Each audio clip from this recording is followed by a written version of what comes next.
Hello friends, ఎప్పుడు గోబీ పకోడీయేనా అండి? ఈసారి క్విక్ అండ్ ఈజీ మెథడ్లో కాలీఫ్లవర్ ఫ్రై రెసిపీని ఎలా చేయాలో చూద్దాం.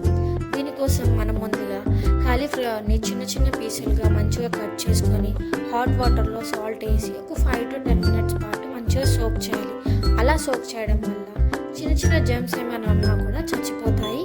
తినేటప్పుడు ఎలాంటి హార్మ్ఫుల్ ఉండదు. దీనికి ప్యారలల్గా మనం ఒక బౌల్ తీసుకొని అందులో ఆయిల్, జీరా, పచ్చిమిర్చి, ఆనియన్, అల్లం పేస్ట్ వేసి పచ్చివాసన పోయేంత వరకు మంచిగా వేయించుకోవాలి. దాని తర్వాత మనం సోక్ చేసి పెట్టిన గోబీ ఫ్రైని అందులోకి షిఫ్ట్ చేసుకొని మంచిగా కలుపుకోవాలి. ఆయిల్ అంతా అన్నిటికీ తగిలేటట్టు కలుపుకున్న తర్వాత దానిపై నుంచి సాల్ట్, పసుపు వేసి నీట్గా మిక్స్ చేసుకోవాలి. అంటే కాలీఫ్లవర్ విరగకుండా అలాగే సాల్ట్, పసుపు అంటేటట్టు మిక్స్ చేసుకొని మూత పెట్టేసి మీడియం ఫ్లేమ్లో ఒక 5 minutes పాటు వదిలేయాలి. దాని తర్వాత ఓపెన్ చేసి కారం, ధనియాల పౌడర్, కరివేపాకు, టమాటా వేసి వాటిని బాగా కలుపుకోవాలండి.